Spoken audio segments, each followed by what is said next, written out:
Welcome back, everyone. Ready for another deep dive? Absolutely. Let's get into it. Okay, so today we're looking at Syria. It's been in civil war for, 14 years now. A long time. Yeah. And now Bashar al-Assad, he's out. Ousted. Huge change. It is. And Iran, they've always backed Assad, right? Yeah, strong allies. Yeah. So what happens now?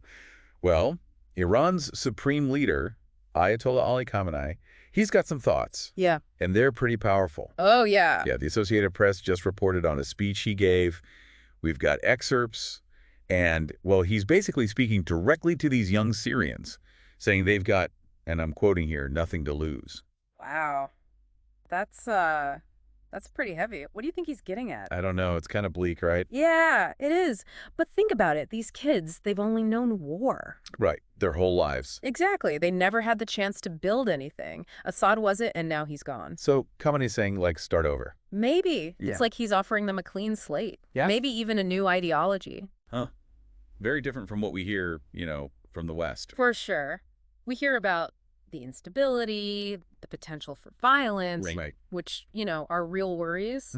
But Khamenei, he's appealing to their frustration. Yeah, a whole generation with literally nothing to lose. Exactly. And he didn't stop there. He also went after, well, the usual suspects, the U.S. and Israel, Ah, right. blaming them for Assad being ousted, saying it's all about controlling Syrian resources. Yeah, classic Iranian rhetoric. But it's not just empty talk, is it? There's history here. Oh, tons. The 1953 coup in Iran, for one. Oh. U.S. and U.K. got rid of Mossadegh, their prime minister. And didn't the U.S. also back Saddam Hussein during the Iran-Iraq War? They did. And, those things, whether real or just perceived. They shape how Iran sees the West. Exactly. It's this narrative of constant meddling, especially in a region, full of oil and resources. But I mean, come on, it can't just be about oil. Right. No, definitely not. Look at Israel. For them, it's security. Iran in Syria with Hezbollah, that's a huge threat right on their border. And for the U.S. Global dominance. Yeah. Keeping the oil flowing. Containing Iran. So it's messy. Lots of different agendas at play. Very much so. And it makes things incredibly unpredictable, especially now. Now? Why now? Well, things haven't been going great for Iran lately. You mean with Hamas and Hezbollah? Yeah. Israel's hit them pretty hard. So where does that leave Iran and Syria? Do they double down or back off? Tough call for them. They've put a lot into Syria, years of support for Assad. Pulling out, completely unlikely, but they have to be careful. So maybe consolidate. Focus on the new government. Maybe even economic ties, something less provocative. Which brings us to something else Khamenei said, something very interesting. He denied using proxy forces. Oh, really? Yeah.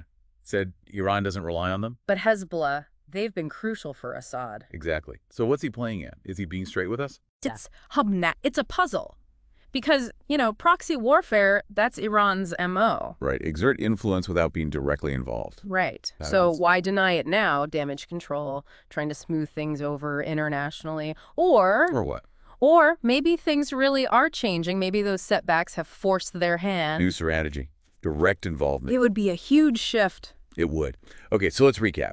Syria is in a fragile state with a generation that's lost everything. Right. And Khamenei's offering them a radical message. Meanwhile, Iran's pointing fingers at the U.S. and Israel, and, well, they might be changing their game plan in the region. A lot to unpack. It is. But here's what I keep coming back to. What if Khamenei is telling the truth? What if Iran's done with the whole proxy thing? Could we see a more assertive, more direct Iran on the world stage? And what would that mean for everyone else? It's a question worth pondering, wouldn't you say? Absolutely. A lot to think about. Thanks for diving in with us today, and we'll see you next time for another deep dive. See you then.